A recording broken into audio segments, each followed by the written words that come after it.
Next up on the show is Brannon Fowler. Now, I found him. Actually, my wife found his business because she's pretty meticulous about her trash cans. She wants to keep them clean. I mean, it's okay if it smells a little bit to me, but at some point the garage starts stinking a lot. Oh, yeah. So we don't want to do that. So anyway, so she found you, Brannon, online, and I think that's amazing. But let me do a proper intro. So your name is Brannon Fowler. You're one of the owners of the Trash Can Cleaners. Right. And what you guys do is you build the equipment. Right. Yeah. So we're one of the industry leaders for manufacturing the equipment, and really more than that. I mean, supply and education and support, for the whole industry as a whole. I guess you could probably say we're kind of one of the earlier pioneers in trash can cleaning in the United States. And then we did start the first one ever in the San Antonio market, the first service. So that's awesome. And how many services are there here in our market now? I don't know exactly handful? how many there are. Yeah, probably a handful. There's 3 or 4 that we've helped start here in the San Antonio market for sure. A few that have been around a few years now, and a few that are new. So tell us, what is the business actually? What is the service? So the service is essentially a mobile truck that comes to your house or your business, and you put your curbside trash cans out. And after they've been emptied by the waste hauler, they clean them, sanitize them, make them smell great, and then you roll them back to your garage. Just like you were saying, I mean, in the summertime right now, it's 110 degrees in San Antonio, and whatever residual stuff comes out of a trash bag just sits there and just grows and grows and grows. Gross. And basically that's just eliminated so that people can put their cans wherever they want to, really, around their home. But, in HOA-style communities in San Antonio, it's usually somebody's garage. Mm-hmm. And they've got their gym in there. They've got their kids' stuff in there. They just don't want that to come in their house and attract flies, bugs, whatever. So. And how often do you guys do this service? Most people provide the service somewhere between once a month, once a quarter. There are one-time options. I mean, every business that does this is going to kind of develop their own model on what works, right? I mean, we've got a customer in Austin that does it on a weekly, bi-weekly basis. That was something that was a newer model, and I thought, well, that's a little different. We'll see how that works. And they've done so well, they've already gotten a second truck from us in less than a year, so. I would think that would work in the commercial area. Yeah, on a commercial trash cans and dumpsters, I mean, they get used a lot harder, I guess you'd say, than a residential trash. So you can guys does. do those big ones as well? Yeah, so I mean, we can build equipment that does that, but our standard truck has a vacuum recovery system on it that can be used to clean out commercial dumpsters. I mean, when we were running the service in San Antonio, we got asked to do, food processing places, health clinics. I mean, all kinds of different things and you just have to make a decision on what you want to kind of get into, don't get into, and whether it fits your route.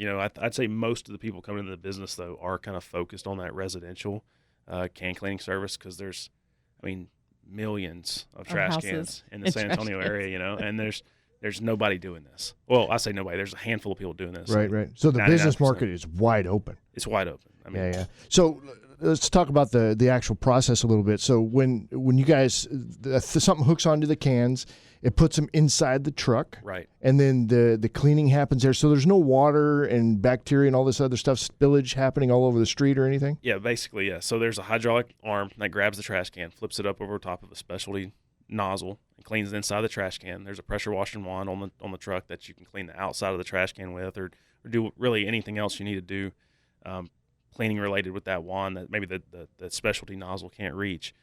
This is a heated system, so you're using water heated close to 200 degrees a lot of times to sanitize and strip out whatever nastiness is inside those cans. Right. And then the truck essentially is collecting all that wastewater, and it's separating the residual trash that's in the bottom of a can from the water. So it gives us a disposable product, right, that we can get rid of fairly easily, or the hauler can get rid of fairly easily.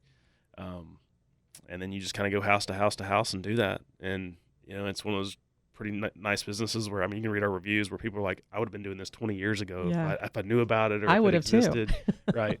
Yeah, it's a great business. Yeah, and so it's just continued to grow. I mean, every day this business is growing right now. So what do you guys do with the water and everything that's captured in the truck? I mean, do you dump it? Is it recycled? What happens with that? So there's options within the market. On our equipment, we just try to basically separate. We start with clean. We want to clean with fresh water so that we are basically providing a chemical-free wash, right? I mean, so it's a high-pressure, heated wash system, and then we capture the dirty water. And that dirty water, like I said, is typically in a wastewater form that can be, put down specialty disposals. Nothing critical. It's not toxic or No, anything, right? no, I mean, it's typically regular not, yeah. wastewater. Typically, it's going to be in the same realm of it's like a car wash wastewater, Mhm. or like an RV wastewater, something like that. Okay.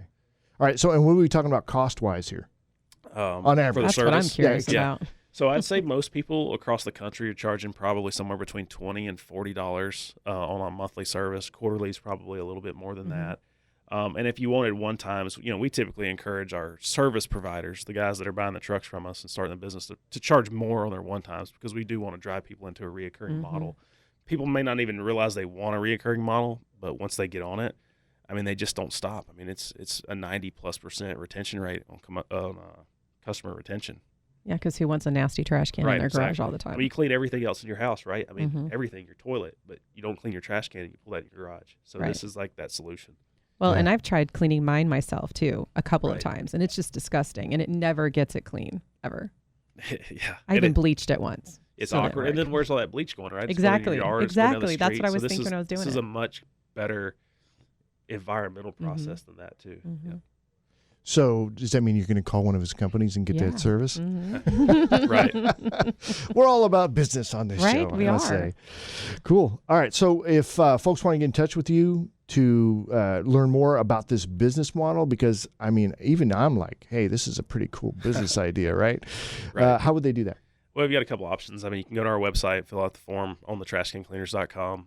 There's a form there that you can complete, and it's like we call it a free business consultation. It'll send people that are interested in starting the business a bunch of information about the business. You can always call me or one of my salespeople. Phone number is 210-971-4980. We also run the largest Facebook group in the world for trash can cleaning services. There's a couple of them out there, but ours is about 4,000 members, growing every single day. And not all those people are actually people cleaning, but there's tons of people in there from across the country, whether they have equipment from me or not, that are providing support and education and examples. And, every time somebody makes a great post, whether it's maintenance related or a case study or a marketing strategy, I mark those things up so that people can find those topics more easily. I can see this ending up in. You said one of the folks that you built for the equipment for, they actually started the first franchise. Yeah, so I don't know if they're truly the first, but there's only a few, but they're very. I mean, I would call them one of the first for sure. One of my guys in Utah actually just started one of the first franchise models in the United States, and we've Cool. built several trucks for him for his franchises already. And so you've got a couple options. If somebody wants to start this business, if they want an established brand and they want some extra marketing support, they could go with that franchise model, or they could call me directly and say, hey, I want to start my own brand with my own name, and we'll build them a truck or a trailer, and we'll brand it. We'll help them brand it, and we'll provide whatever training, content, and support that we can as well. So it's kind of like what we provide is kind of like a franchise, but I'm not taking any extra royalties or anything down the road. I'm just hoping they come back and continue to grow their business. Right. Which a lot of them do. To build the trucks. Yeah. All right. So that's thetrashcancleaners.com. Correct? Yep. All right, Brandon. Well, thank you very much for coming in. I appreciate that. Excellent chat. And for you entrepreneur types out there, I would say get in touch with them quickly and figure out a business model that'll work for you. Great.